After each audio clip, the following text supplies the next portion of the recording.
SOS Injury Lawyers was founded to protect consumers against companies who put profits over safety. But their mission doesn't just include people, it extends to our furry companions. Joining us this morning to talk about small dog law is SOS Injury partner Michael Sanft and medical liaison Lance Beesley. Good morning to you guys. Good morning, guys. And Thank you for having us. Good morning to these two too. Yep, this is Bella.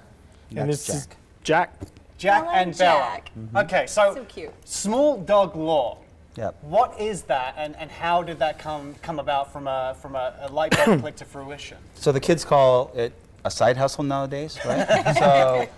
So, you know, one of the things that we've always been interested in is, of course, we love animals. And I've always been intrigued with this idea of a saying that is, it's not the size of the dog in the fight, it's the size of the fight in the dog.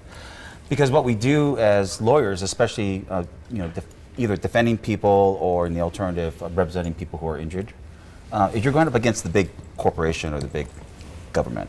And so as a result, it's just felt right to kind of be out there with our little pups and kind of promote that issue. Well, they're adorable, by the way. Thank you. And you're helping as well in doing partnerships with rescues. How did that all come about? Well, that's actually Lance. We were just trying to find different ways to jump into the community. And I have pets, so I'm always at a pet store buying dog food, supplies, you know, cleaning things. And I ran into a few of the rescues, and one of them was, we wanted to jump in and help, and we asked them what they needed, and a lot of more of what they needed than anything was volunteers. And then obviously supplies, food, stuff like that. So every month we try and figure out and ask them what they need and jump in and buy them food, buy them supplies. We had to stop volunteering time because we end up with dogs. I was going to say, because both, this is we got some pictures of when you first met Bella. Oh, great. And yeah, look at Bella. we can see the condition that Bella was in, and what they call in the business, it wasn't even a foster, was it? It was like a meeting fail. You met her, took Yes, some photos, that's right. and that's when the love affair started. Pretty much. And so now I have to basically not go. Because if I go, I'm going to adopt again and again and again. And I saw Bella, and Bella was our first featured pup, and I fell in love with Bella. So I took Bella home. And Bella obviously had been mistreated quite a bit, and I don't think she liked guys. So I had to spend a lot of time convincing her, which was very difficult. Tough because work, right?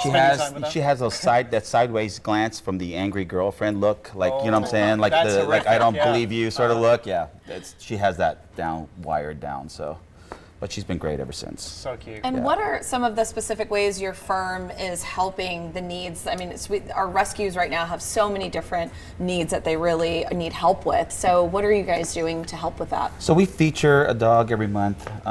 We work closely with the House of Second Chances, which is an animal rescue here in town, and the ladies there are amazing. But there are so many sad stories of how these pups come into contact with people and how they're abandoned and mistreated. And so what we do is a lot of financial stuff, but we try to spread the word of about a specific pup every month. We pay for their adoption fees and their shots, Right. to try to get that person, you know, that little pup adopted. Are you guys looking for any other, you know, assistance or help from people outside? Because we know you have an Instagram as well. There is a small dog Lawstagram. Yes. Or Instagram account that people can follow too. Well, absolutely. That's Lance's brainchild. And what that is that we ask for people to bring us pictures of their pups, and we put them on the, you know, just to acknowledge that we all are pet lovers and we love our pups. But we demonstrate, you know, whether they've been to jail. You know, if you look up there on the screen, you know, you've got one that's been accused. A lot of them have been cleared. Yeah. A lot of them have, you know, or acquitted, like as yeah. this one, and we always put down the charges. It's Stealing food. Yep, exactly.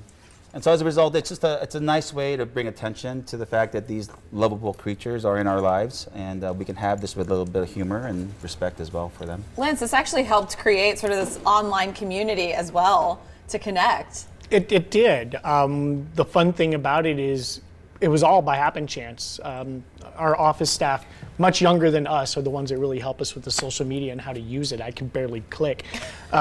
She called me up and she said, hey, somebody sent a picture of their dog and they're chewing on papers, and they were like, can you defend my dog? And it turned into these pictures, and they kind of evolved a few times, and now it's just something fun And occasionally people send us pictures of their dogs and say, this is what my dog looks guilty of doing. So please have other people send them. Let us make your dog and defend him. I'm sure there are dogs watching home in timeout right now, picking up the phone, calling up SOS. Guys, for more information, if there are any dogs out there watching, on how SOS Injury Lawyers can help you, or more on the work they're doing in our community, visit sosinjury.com.